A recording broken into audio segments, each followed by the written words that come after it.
Good morning, everyone. It's good for you to see me, I hope, since I can't see you.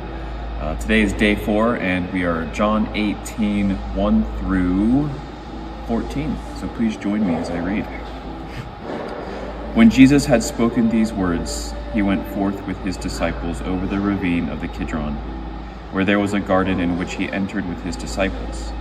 Now Judas also, who was betraying him, knew the place, for Jesus had often met there with his disciples. Judas, then, having received the Roman cohort and officers from the chief priests and the Pharisees, came here with lanterns and torches and weapons.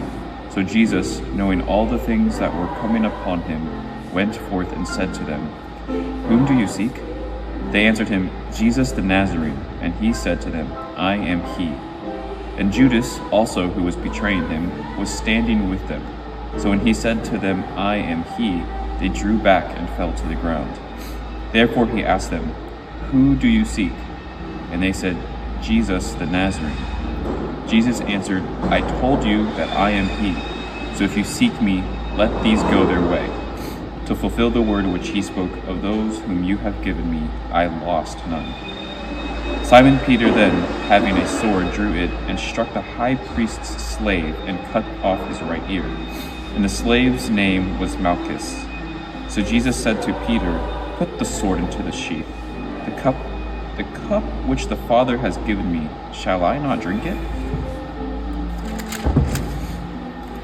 So the Roman cohort and the commander and the officers of the Jews arrested Jesus and bound him, and led him to Annas first, for he was father-in-law of Caiaphas, who was high priest that year.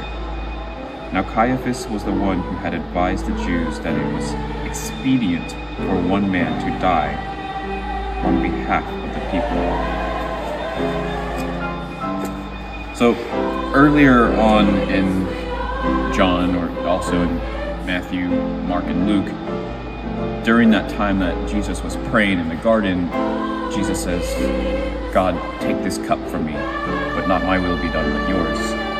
And Jesus often speaks in the language using food and drink, just because it's, I think, pretty easy for people to understand, relating knowledge and wisdom to food and drinks. It's in this case, take the cup from me. I think it's, the cup is not a good drink, what's inside. When you drink something bitter, you're like, oof, that wasn't great.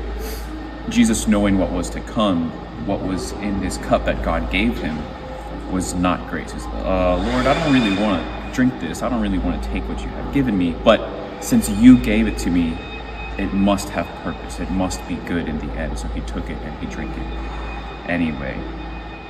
So I think that's what's, for me, that's important to take away from this chapter, these verses, is that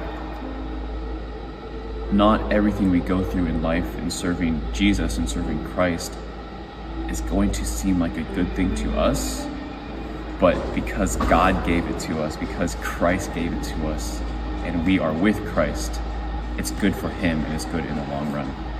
So please share your thoughts, share your knowledge of what you have obtained from this, and you will see me actually tomorrow. Take care.